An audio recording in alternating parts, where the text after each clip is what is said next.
Hello and welcome to Indus News, live from Islamabad. I'm Naila Shuja and these are the headlines.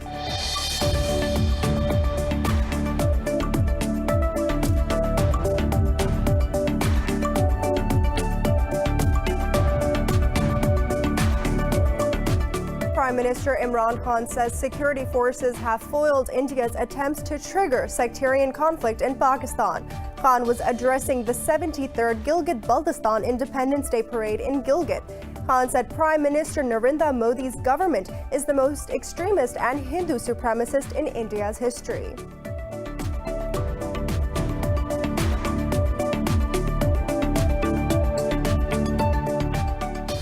Azerbaijan says Armenian forces have yet again targeted civilian areas with artillery and missiles. The Azeri Defense Ministry says forces have killed a number of Armenian troops in retaliatory raids. In a statement, it said large number of weapons and communication towers of Armenian forces were also destroyed.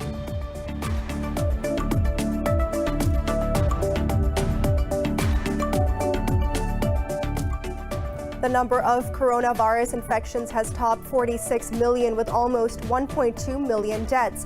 In the United Kingdom, Prime Minister Boris Johnson has imposed a national lockdown in England as the country's cases crossed 1 million. India has reported nearly 47,000 cases and 470 fatalities overnight, raising the death toll to over 122,000.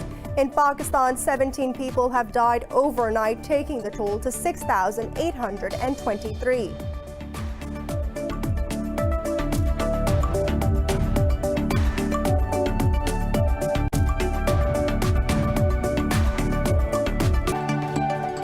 For more news and details, stay tuned. We'll be right back after a short break.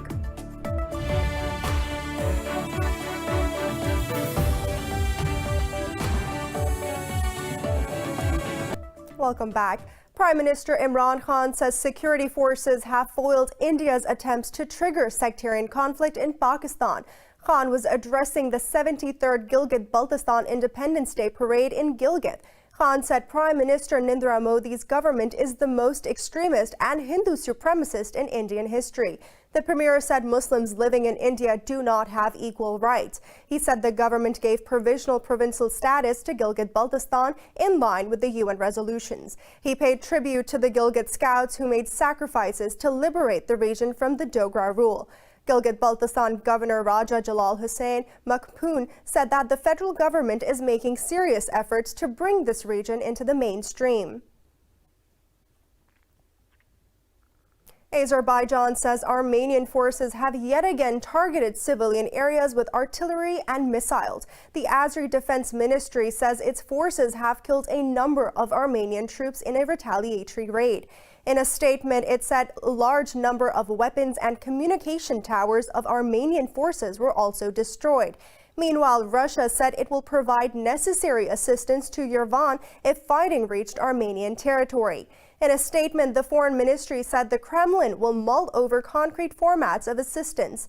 Earlier, Armenian Prime Minister Nikol Pashinyan asked the Russian President Vladimir Putin for security assistance. Over 1,100 people have been killed in the clashes that broke out on the 27th of September.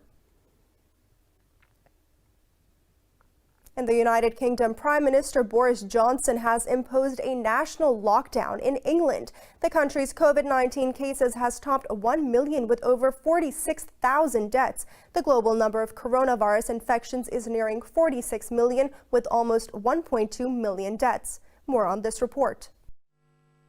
The second wave of COVID-19 is devastating countries around the globe as governments struggle to save lives and livelihoods. The death rate per million infections in Latin America is now rising significantly. The US is going through an unprecedented surge, breaking the record for most daily cases twice this week. But President Donald Trump is adamantly pushing states to reopen schools amid surging cases across the country. Get back to school. Open up the state, Governor. Open up this state. And don't take advantage of those ballots, Governor. Don't do it. Don't do it. We will terminate the virus with science, medicine, and groundbreaking therapies and cures. With the coronavirus exploding in Europe, healthcare systems in the region are once again being tested to their limits. Austria, Portugal and Greece have announced new restrictions in an attempt to curb the spread of COVID-19. Protesters who came out against restrictions in Spain clashed with police as economic strife grips the country.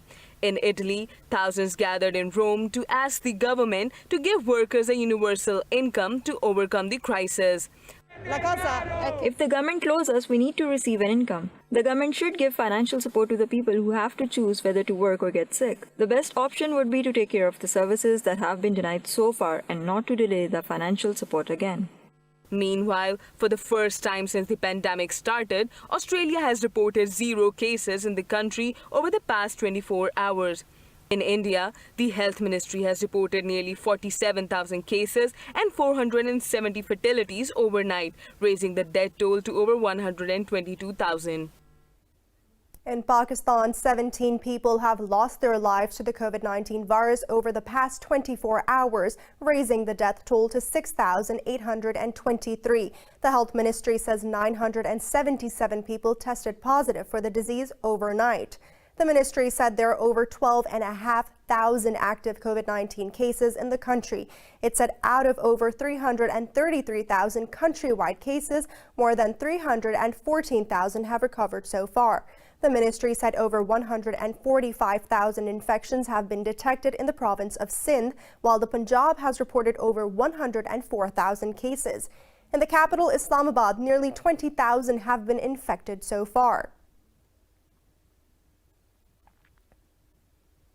3 policemen have been killed in an explosion in Afghanistan's western Herat province. Local officials say 2 others, including a civilian, were injured when a bomb detonated near a police checkpoint.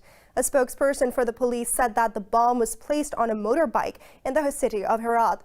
Eyewitnesses said dozens of shops and nearby houses were damaged in the blast. No group has yet claimed responsibility for the explosion. This comes as the Kabul administration and the Taliban discuss the mechanisms of intra-Afghan talks in Doha. In Jerusalem, thousands of protesters called on Prime Minister Benjamin Netanyahu to quit for the 19th straight week. Demonstrators cite Netanyahu's terrible handling of the COVID-19 crisis and corruption charges. Protesters gathered outside the Prime Minister's residence, blowing whistles, waving signs and flags. Police say they have arrested 6 demonstrators. Israel is witnessing a rise in protests as COVID-19 cases in the country surge once again. The country is facing a recession as a result of the pandemic, with unemployment rate hovering over 11%. Here every week, and we say our words here against him, and we just expect him to go, but he will not go by himself. We have to take him down, and slowly we'll appreciate that the country is actually against him, and he has to go, and he has to go to prison through the court, in a court that will actually determine how many years he has to serve for all the corruption that he's involved in. Clashes have erupted between protesters and the police in southern Iraqi city of Basra. This comes after security forces removed concrete walls and dismantled protest tents. Authorities started clearing the road leading to local government offices. The road was closed since mass anti-government protests erupted a year ago. Dozens of protesters gathered to prevent the removal of tents and threw stones at security forces. Riot police fired tear gas and live ammunition in the air to disperse the crowd. Local security said some forces suffered light injuries while several protesters were detained. Algerians are voting on a revised constitution that the regime hopes will finally neutralize a protest movement. President Abdelmajid Tebboune and the powerful military pitched a new draft. The proposed reforms limit president and MPs of 2 terms and allow to create a new anti-corruption body. It will make the changes made after protests brought an end to President Abdelaziz Bouteflika's 20-year rule. Prime Minister Abdelaziz Darad said that the reforms will put Algeria on the right path after years of deviousness. To win the referendum, either the yes or the no camp needs at least 51% of the votes.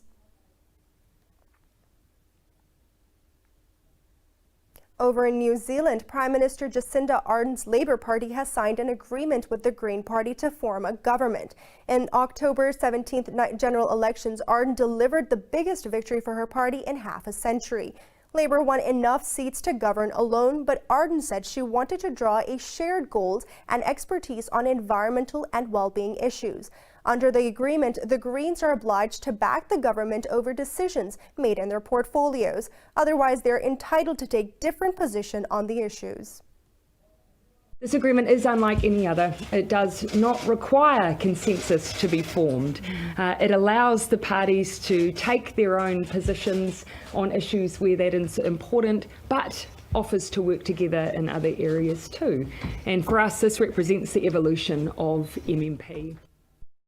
Prior to the October election, the Labour Party was in a governing coalition with the Greens and New Zealand First. In France, President Emmanuel Macron has condemned the growing calls for a boycott of French goods. In an interview, Macron called the move unacceptable after the boycott campaign spread quickly in the Muslim world. Earlier this week, Macron made anti-Islam comments and accused Muslims of separatism. His remarks sparked a wave of criticism in France and beyond. But the president appeared to retract his position on the ongoing fierce debate about freedom of speech in France. He said the caricatures emerged from free and independent newspapers that are not affiliated with the government. A number of world leaders, including Pakistan's Prime Minister Imran Khan, condemned Macron's statement. German Chancellor Angela Merkel's Christian Democrats Party has decided to hold its Congress session in the mid of Jan. The Congress is going to decide who will succeed Merkel as the leader of the party. In a tweet, CDU General Secretary Paul Ziegmian said that the leadership of the Congress decided the new date after it was postponed due to the rise in COVID-19 cases. He said the unity in the party is important for Germany, particularly in such difficult times. This comes amid rising concerns about the party cohesion and discipline expressed by senior members. Georgia's ruling party and a grouping of opposition forces have both claimed victory in Saturday's parliamentary elections. Rival exit polls showed contradictory results, sparking fears of political instability. The ruling Georgian Dream Party said it has won the elections for the third time in a row, while exiled former President Mikhail Saakashvili claimed opposition parties scored a triumph win. The pro-government exit poll said Georgian Dream lead elections with 55%, but a pro-opposition exit poll suggested opposition parties garnered 52% of the votes. Stay tuned, we'll be right back after a short break.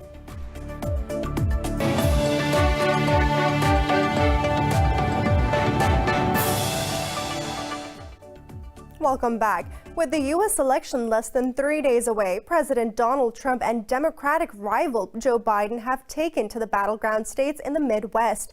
Trump rallied in Pennsylvania as Biden targeted Michigan on their path to the 270 Electoral College votes needed to win the White House. More on this report. With pre-election voting at unprecedented levels and a raging pandemic, America is gearing up for an election unlike any other. Rivals Donald Trump and Joe Biden stepped up their incendiary rhetoric and scathing attacks in a last-ditch effort in swing states. Addressing a small rally in Newton, Pennsylvania, Trump mocked Biden for his criticism over COVID-19 response. Trump took aim at a recent Supreme Court decision allowing mail-in ballots postmarked by Election Day to be received later in Pennsylvania and North Carolina. Horrible decision that they made. We're going to be waiting. November 3rd is going to come and go, and we're not going to know. And you're going to have bedlam in our country, and you're going to have this period of 9 days or 7 days or whatever it is, and many bad things. Ballots are going to be, oh, we just found 10,000 ballots. Oh, that's good. We just found another 10,000. This is a horrible thing that the United States Supreme Court has done to our country. And I say it loud, and I say it proud. Meanwhile, Democratic presidential nominee Joe Biden campaigned in Flint, Michigan, trying to sway undecided voters. Biden once again accused Trump of giving up in the fight against coronavirus, which has killed 230,000 Americans. I can tell you this, we wouldn't have 9 million confirmed cases of COVID in this nation, over 230,000 deaths. We wouldn't be seeing a new record of cases. We're seeing right now 90,000 cases. Today, yesterday, 90,000 new cases. We wouldn't be by the way, 500,000 in just the past week. This guy tells us it's going away. Only thing's to make it go away if he goes away.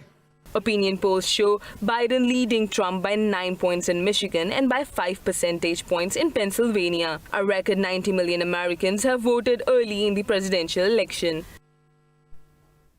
In Canada, 2 people have been stabbed to death near the Parliament Hill of the Quebec City.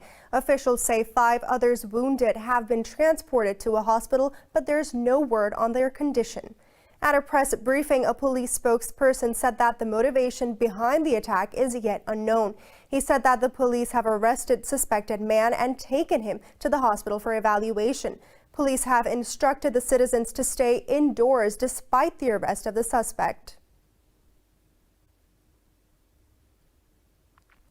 Saudi Arabia has allowed international pilgrims to perform UMRAH after 7 months pause due to COVID-19.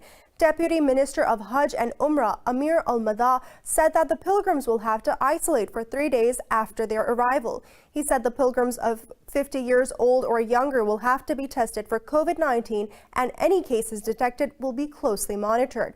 Al-Madha said that the pilgrims will be allowed a 10-day stay in the country. Earlier this year, the Hajj pilgrimage was limited to resident Saudi nationals, while international pilgrims were banned due to COVID-19.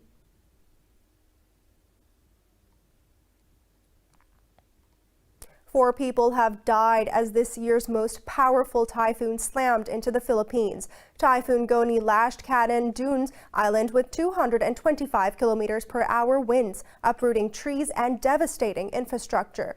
The typhoon has crossed onto the main island of Luzon, where this capital Manila city is located. Catastrophic violent winds and intense torrential rainfall has been forecast within the next 12 hours. Dozens of international and domestic flights have been canceled. The country's civil defense chief says nearly 1 million people were evacuated ahead of the storm. Officials have reminded those in evacuation centers to observe social distancing due to the pandemic. Goni is the most powerful storms to hit the Philippines since Typhoon Haiyan that killed over 6,000 people in 2013. The death toll from the earthquake in western Turkey has risen to 49 with over 800 injured. Authorities say they have pulled a man alive from the debris after 33 hours. President Tayyip Erdogan visited the site of the collapsed buildings in the Aegean port city. Mayor of the city said a mother and her 2 children were pulled alive from the debris after 18 hours. He added around 180 people are still trapped under the rubble. The Disaster and Emergency Management Authorities say they have been 833 aftershocks with more than 40 powerful than 4 magnitude.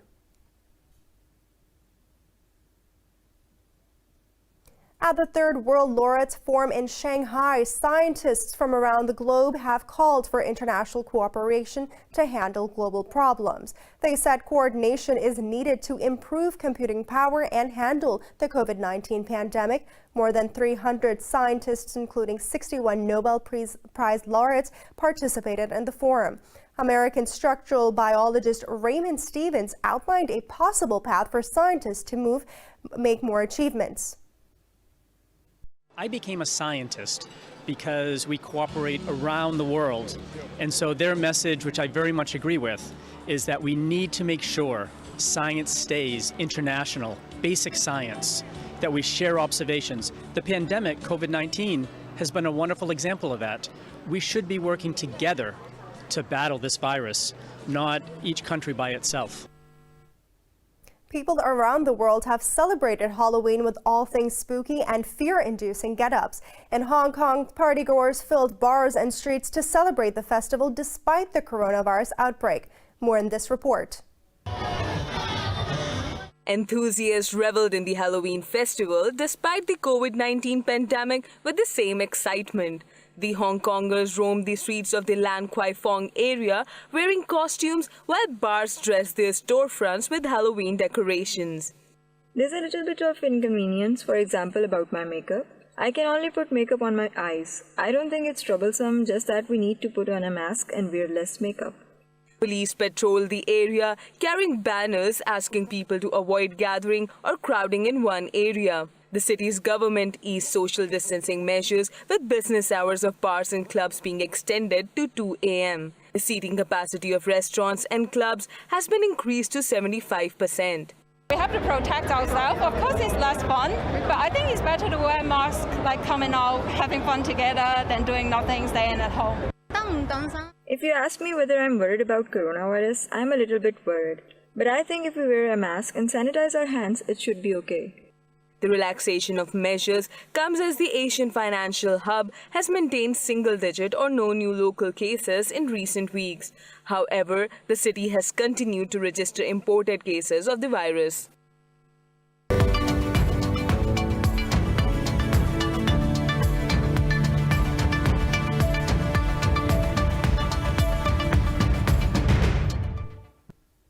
Most Middle East equities have declined as traders reduced risk before the U.S. election.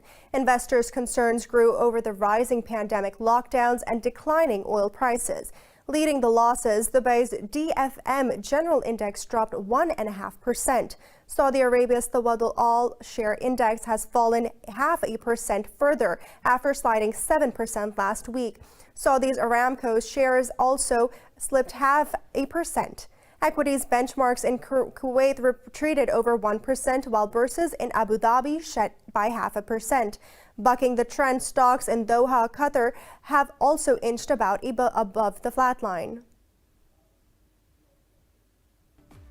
For the latest news updates, you can follow us on our social media at Indus.News.